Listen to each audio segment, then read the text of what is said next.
Welcome inside the Charlotte Checkers podcast. We've got something a little different, a little new for you guys. We're going to go video with this one. TJ Chillot, voice of the Charlotte Checkers. I am here with Mr. Riley Nash. Riley, thanks so much for taking the time to come on out and chat with the fans. And, you know, we have to start. The one area I want to start with you is you're a guy that played here at the beginning of your career. You were here for 3 years, made your way into the NHL, long NHL career. Why Charlotte? Why did you come back this season? Lots changed since that first time we were here. Now married with a couple kids, and we had a very, very crazy year last year, and opportunities weren't really jumping off the page for me. So I reconnected with Bobby Sanguinetti, who's now the assistant coach. I shot him a text message one afternoon near the end of August and said, "Hey, what's going on down there? Do you guys need a guy? I'd love to come back if that's an option for you guys on your end." And ended up working out. Obviously, I grew up here. You know, it's the first place I played pro. Kind of, you know, you want to say became a man, but you know, I left college, started my career here. Did a lot of growing up, and I just fell in love with the city.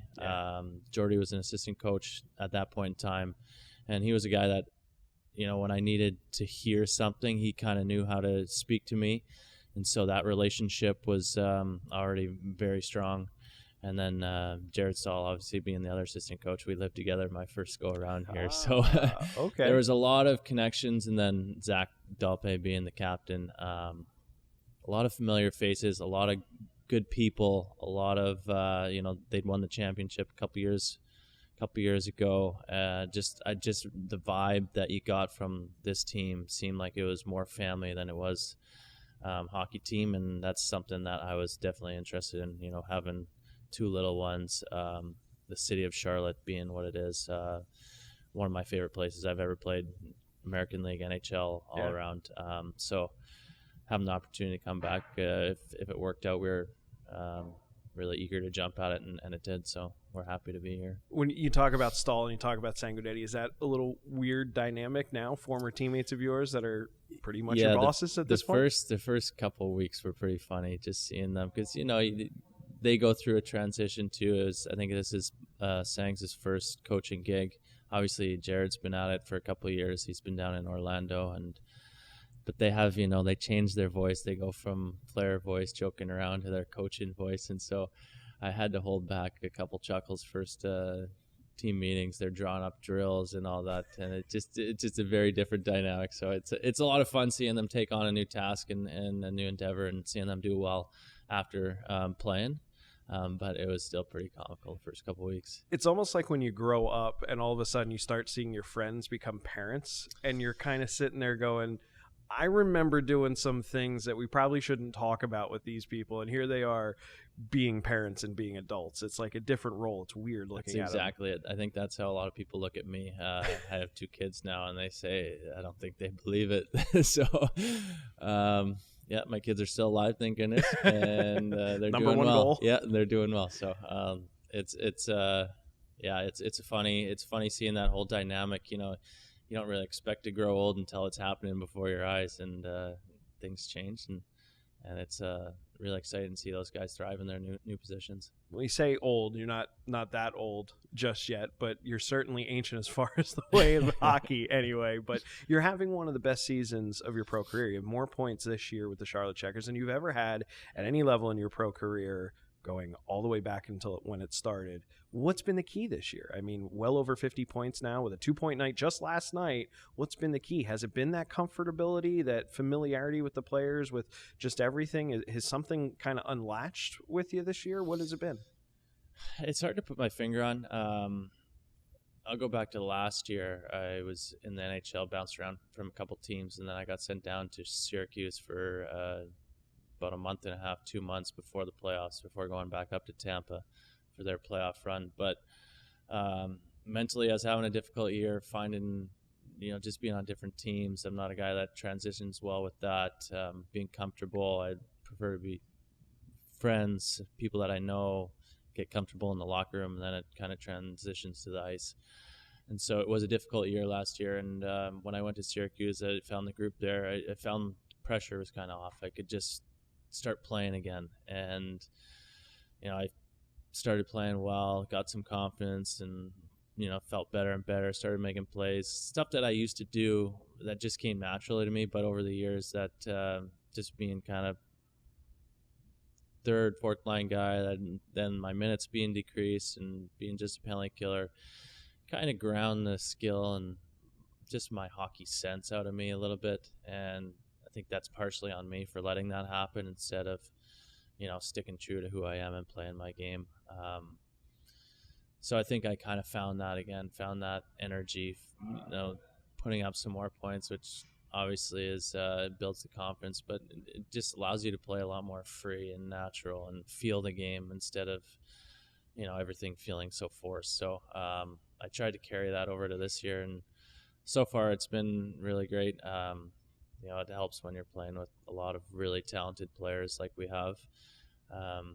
So it's been a good year so far, and still lots to go, hopefully. How hard is it for a player to constantly be on the move like that? I think about in my own personal life, how many moves I've made in different states I've lived in just a short period of time. But for someone who has a pro career that spanned over 13 years and you've been around, I mean, how difficult is that to not really know where home is and to not have your feet firmly planted? And, today you could be here, tomorrow you could be the next place. You could be the next place. How difficult is that on a player, family or no family? Yeah, I think it depends on the person. But I think you'll find a lot of people definitely struggle with that aspect of it. That's the business side of things, as they talk about. But that definitely bleeds into your personal life. And, if you're not comfortable being where you are, how are you going to be comfortable on the ice kind of thing? So it just leads to that. And hockey's such a confidence game. When you can totally see when a player has his confidence, has some swagger, that they're a totally different player. And so I think that kind of got sucked out of me a little bit, zapped that. And so it was definitely very challenging.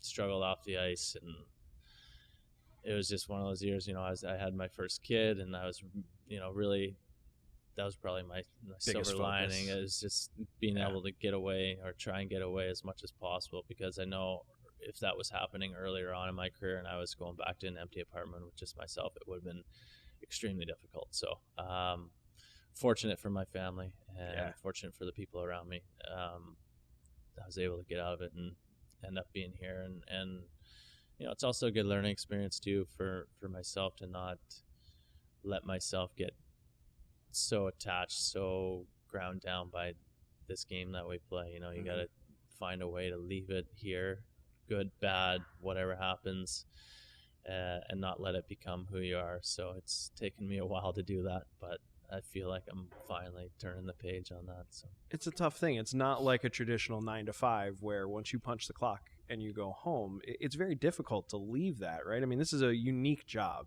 Mm-hmm. Most people are going to work, they're doing their work, they're leaving it at work, they're not even taking their laptop home, they're not opening up anything when they go home. But in the game of hockey, I mean, it's tough after, a game when you get home at 10:30, 11 o'clock. I would imagine it's real tough to leave things at the rink because you're still thinking about the game and you're thinking about what's coming up tomorrow. And, it's got to be real difficult. I would imagine the city kind of lends itself to give you some of those distractions as well. It's probably changed a lot in, the last, I guess, 10 years since you were first here. Yeah. Has it changed a lot because of the fact that you have a family and you find more areas to escape, or do you just think it's changed in general just with everything else? I think a combo of both. When I was here during camp, my family wasn't here with me, and I was driving around with some of the younger guys, and I felt like the old dad taking all their kids on a tour of their old hometown. They're like, this is where I went to school, and I was like, oh, this is where they're, South End has totally changed, right? And so I was like, this is where I used to live, and nothing used to be here. This is where I used to eat, and they had a good laugh at that, and that was when it was like, oh man, I really do sound like an old parent right now. But, it's just changed so much in 10 years that, and for the better. I we really love it. We loved it 10 years ago, and it's just gotten better and better. But the other side of it is that we do have 2 kids now, and our oldest he goes to daycare or school couple days a week. So we're doing that, and you just see a little bit different side of Charlotte that I didn't quite see the last time around. Probably saw a couple more bars and that scene than I am now. So it's I feel like this is a city where any age, wherever you're at in your life, you can find things to do, be it at Uptown with the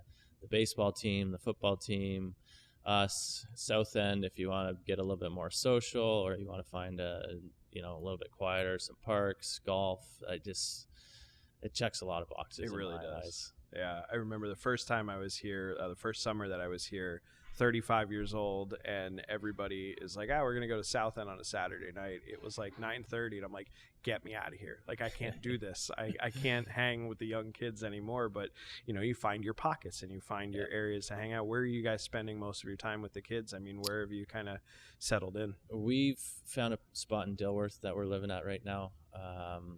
It's really good. We're close to a park. We have a little backyard, a couple restaurants, some grocery stores close by. It's about 10 minutes to here in the morning for me.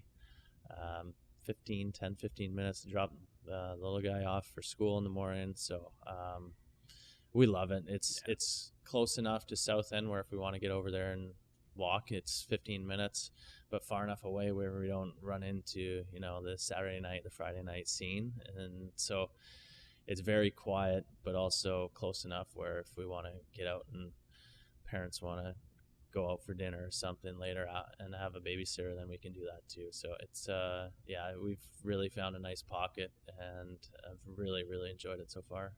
To jump back in your playing career, one thing, as once you signed and I was going through all of your stats and everything, one thing that I thought was interesting, you went the college route.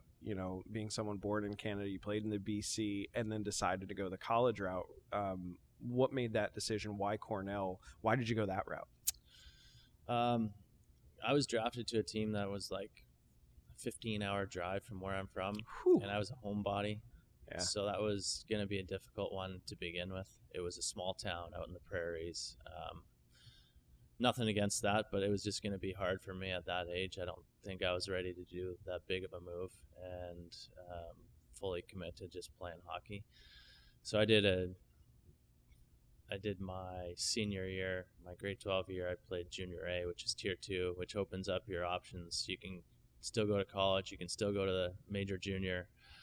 My brother had just done it the year before I had and went off to college. So I didn't feel like I was ready to play in the major junior at that age. I wasn't big enough. I wasn't strong enough. I was just going to get beat up, and it wasn't going to be a very fun year. It wasn't going to be good for development. So I went to the junior A and ended up being an awesome year. Grew a lot of growth in my game. And then I had the opportunity to talk to a couple schools and fly downs and do that thing. You go down for a couple days and see the university and see the campus life. And, being from Western Canada, I grew up, I didn't know what college was. I've never watched a college hockey game. And so you go on one of those visits and you're like, oh, this is a totally different world that I had never thought about, never knew. So it's almost like you're going into Narnia, it's like, wow, this is amazing. Yeah. Why are they keeping this from us? And so I really enjoyed my visits, and having my brother at Cornell made my decision pretty easy to go there. So I followed him there and did 3 years with him. So it was really, really probably one of the highlights of my playing / life so far. It was those 3 years I got to spend there. Some friends that I still keep in touch with. You become brothers there. Basically, you're spending 24 hours a day, 7 days a week together. So it was just an awesome experience. Was that year in the BC, did that kind of unlock everything? Like, let's say you had a down year in the BC. Do you think your trajectory still would have been college and gone off? Or did that really kind of start to bring things into shape in your mind in terms of what you want to do for the future? Or was that always the goal? Good question. I'm not sure what would have happened I think I probably would have stayed in the BC League and done another year there and see what happens after that. Ends up my first half of the year was average, kind of just adjusting to the, playing junior hockey, bigger guys, older guys. You're playing against, some guys are men, some guys are boys, so there's a definite disparity, and so you're trying to find your game and what works, what doesn't. And then the second half was really good, and ended up being drafted out of the BC League, and a lot more doors started opening up, and it was just hockey up until that point in my life. It wasn't, oh, I'm gonna make this a career. I was just, I'm gonna go play hockey here and see how I do. And then that was kind of the year where the light bulb went off of, okay, let's start taking this a little bit more seriously and making sure that we're doing things in the summer and away from the rink that hopefully gets you to the next level. And so that was kind of the beginning of it, was that year in junior. When did the light bulb go off for you then that pro hockey might be your future? I think everybody grows up wanting to be a pro athlete, right?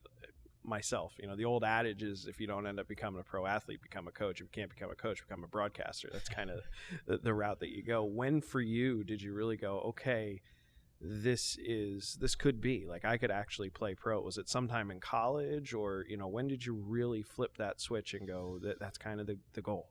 The expectations were put on me basically after that junior, because I was drafted in the first round, and so I was like, okay, this is the label is there.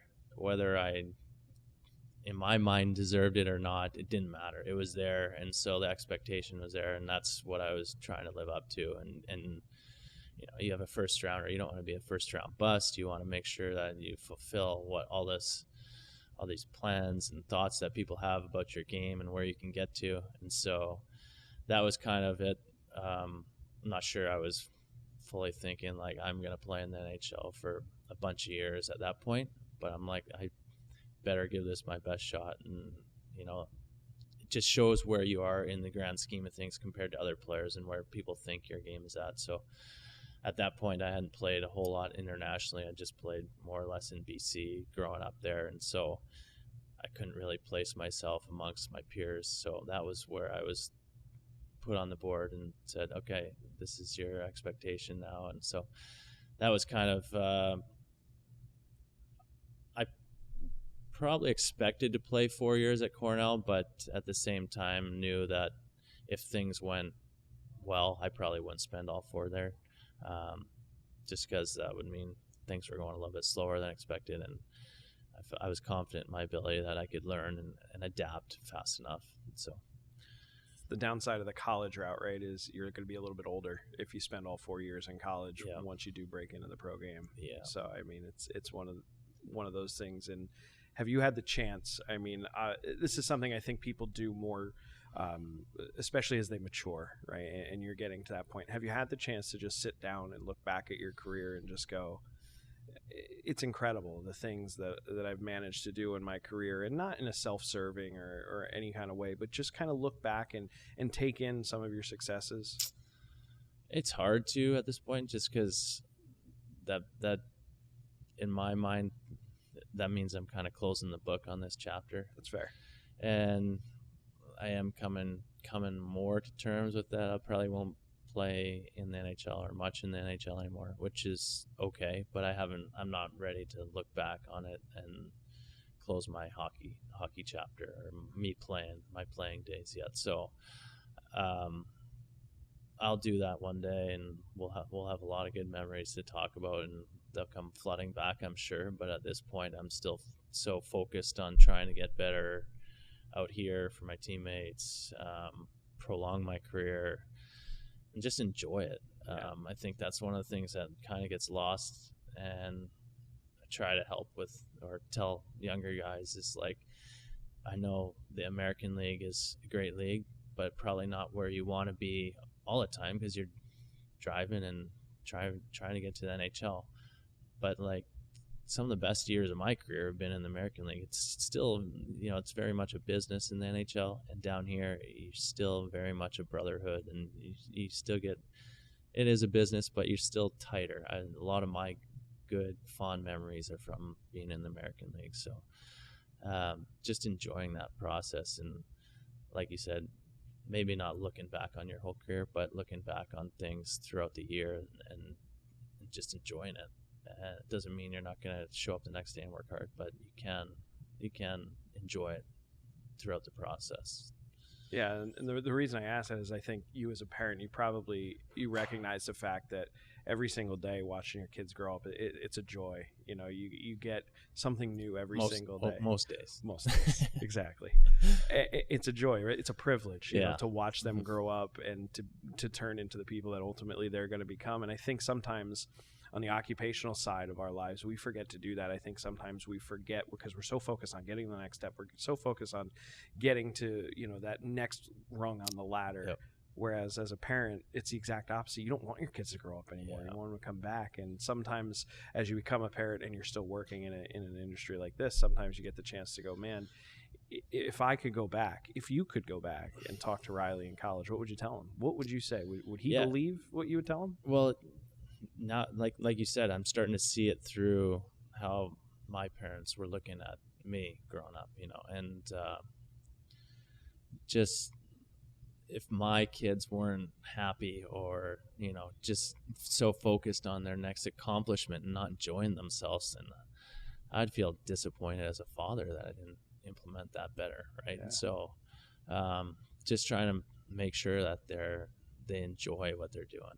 And I've definitely enjoyed this. I've loved it throughout my 33 years I've been on planet Earth. I've loved hockey for 32 of them since I first put on my skates. So, but seeing it through someone else's eyes brings it full circle of like, okay, let's not forget about like, this is a sport, this is a game, this is something that you're passionate about, you love, and why you started playing this in the first place. And don't lose that spark. And so when you see it, like I bring my kid to the rink and I see him at home and he's laying in his bed and he's announcing Zach Dalpe on the starting lineup. I'm like, it doesn't get any better than that.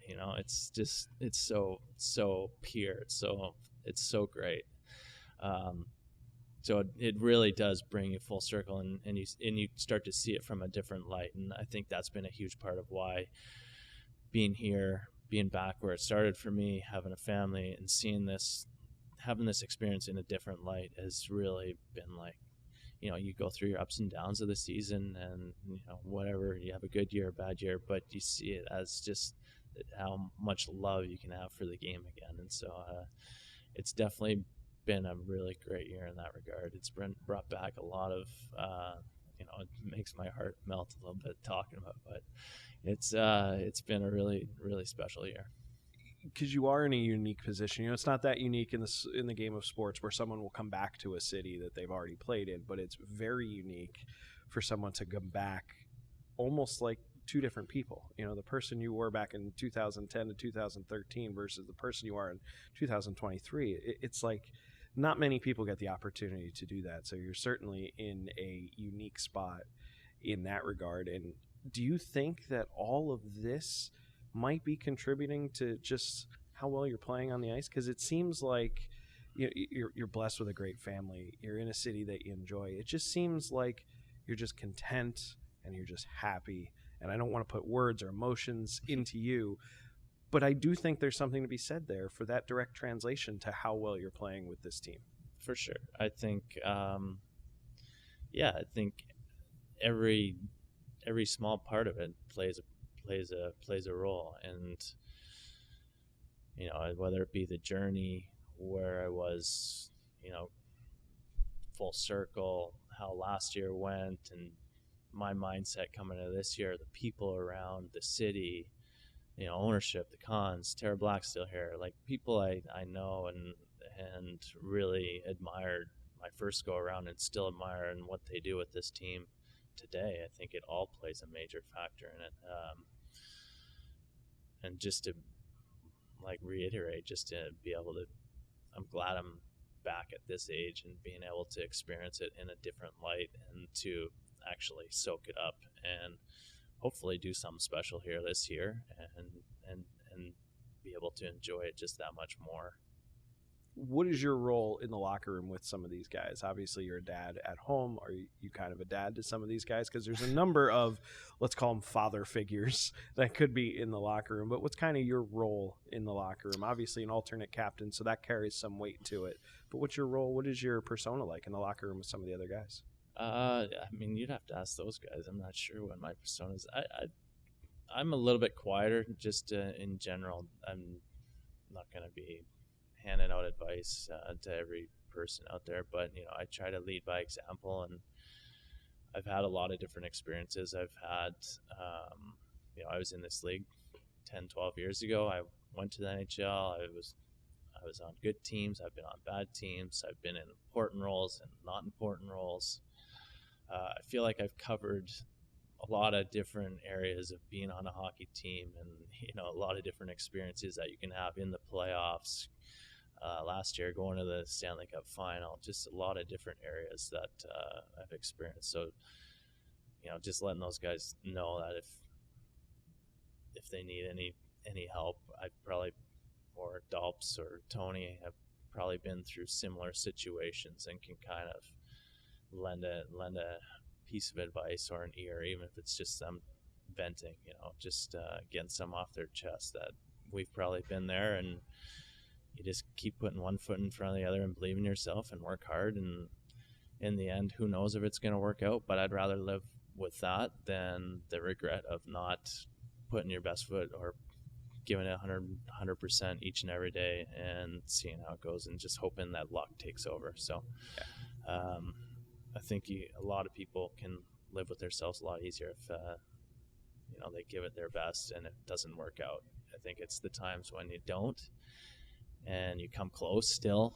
and it doesn't work out and you're like, I probably could have done a couple things differently and taken care of that, and things would have been better. But that's what we're trying to do here this year, is make sure, and the group's done an awesome job.